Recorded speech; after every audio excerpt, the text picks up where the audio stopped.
Oh, Matty, another quirky intro. Gosh, I'm such a comedic genius. I try, guys. Thank you. In all seriousness, I need you guys to do me a favor. I'm gonna do one in return in this video. I would like something a little more stylish than what I'm currently wearing around my cranium because this is Mother's. And I love my mom dearly, but I think I could use a little more style to help my hair out here as it continues to grow. So if anyone's got some websites or suggestions, I'd really appreciate that, please. Thank you. Salutations, everybody. It is Matty here today. The favor I'm doing in return is answering easily the most common question I've received since Wastelanders dropped on Tuesday. Now, a progress update. I am just wrapping up the Settlers aspect of the Wastelanders storyline. I still have to wrap up the Raiders, and then I want to see some of the end game content, and by that point I will be ready to deliver my full review for Wastelanders. But for now, the most common question I have received is it time, Matty? Do I buy the game? And so what I did was created such a scientific process, a fascinating process that only someone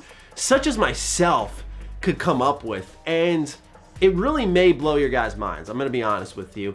But this method here will help you learn whether or not you really should buy Fallout 76 after Wastelanders has dropped. So come with me. We're gonna go on a bit of an adventure. And first we've gotta find something in my room here that we can use real quick. A good prized possession. Preferably a game. My collection's pretty good when you really look at it here.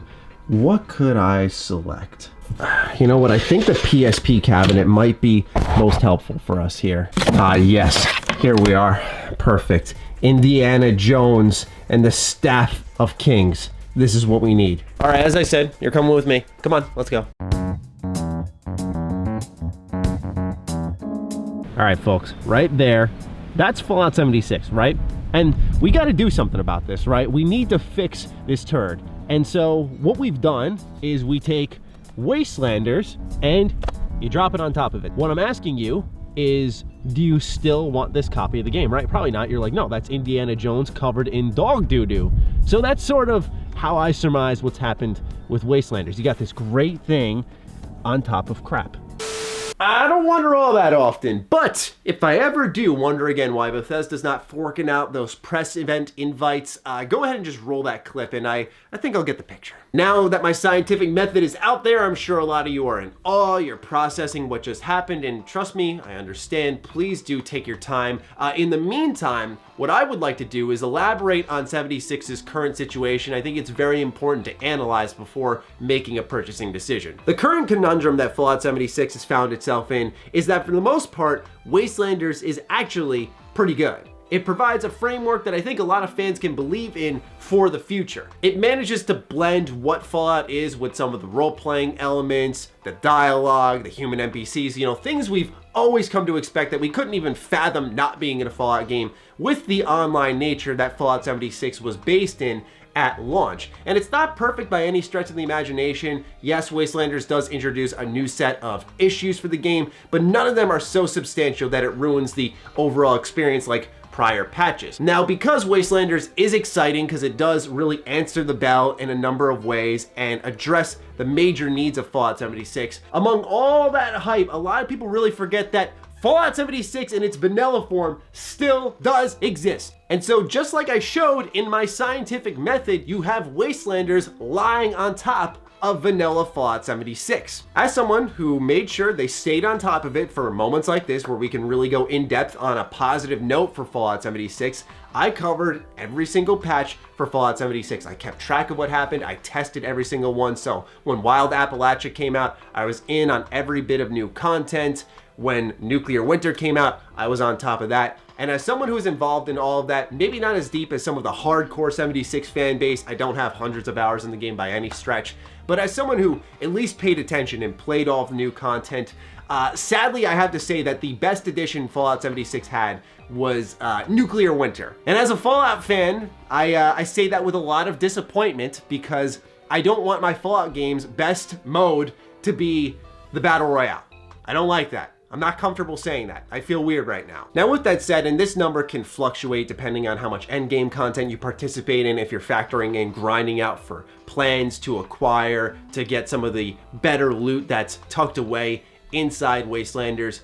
But essentially the story content, the side quests, you know, about 20 or so hours, a little bit more than that, which is pretty good for a free update. I mean, that's a lot of content they put in there. Let's not undermine that. But once you're done with the 20 hours of content, you still gotta weave into vanilla Fallout 76 to get your money's worth. And if you're a brand new player, you've got no choice because you don't have full access to all the Wastelanders content until you're level 20, so you have to partake in vanilla Fallout 76. And Bethesda did put in some quality of life updates. There are certain aspects of the main story that now include human NPCs, so there is a bit of change there, which is nice, and I think it will be a little more familiar to people, and in turn, they'll be a little more accepting of how 76 delivers its story through holotapes. I say this because a lot of the NPCs you meet now are tied to those holotapes, to those notes, to those terminals. So inherently they become interesting, and you're not just reading about the past, but now people who are connected to them, and you can ask them questions about the things you read. So it's not like 76's story has been fixed, but it has been improved in a slight way. However, as I said, all of that supplemental content is there, and there's a lot to play through, but it's still, in my opinion, not good at all. Wastelanders, however, is good. It is, in fact, a good expansion. And if they can continue to add on to that, Bethesda said year 2 is all about Wastelanders. So I imagine they're adding more people, more quests, and that makes me really excited. I can't wait to see what they do next. So there is a framework that you can invest in, and I would say it's something that you should be open to. But if you're spending, say, $60 on it on Steam, I think your money can be spent better elsewhere. If you're, say, buying a used copy for 10 bucks online, you're buying it for $20 online, I mean, yeah, dude, it's not that bad of a deal, I'm gonna be honest. Especially if you get it with a couple of friends. I mean, I'll even say this when I was playing Vanilla 76 during my review session. I mean, there were some funny times in that game. Like, I have some very fond memories of reviewing that title, just because my friends were doing, like, wacky things in the game. What is he doing?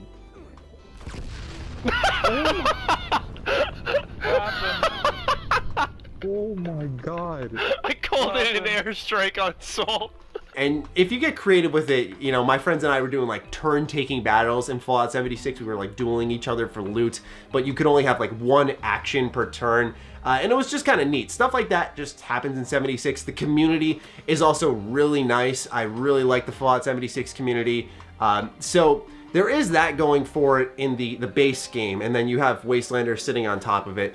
So hopefully you found this helpful to make a purchasing decision. If you want more depth, I have my impressions, of course. I have my review coming up, and I'm not trying to string you guys along. I just want to make sure I thoroughly see it all through. You guys know how I review my games, and that's the issue with like reviewing things from day of instead of having your hands-on time with it before launch so that it's ready for when it comes out and people can get all their questions answered right away. I know time is of the essence, and I know some checks have come in for people because of things happen around the world, so I understand maybe you, after your bills, have some extra money to blow. But yeah, my verdict as it stands now, if you got like 15, 20 bucks to spare and you're interested in Wastelanders, yeah, man, I mean, definitely not a bad place to start. It's not a bad place to start, but it also doesn't get rid of things like the Atomic Shop. Fallout First still exists. We'll be talking about that tomorrow.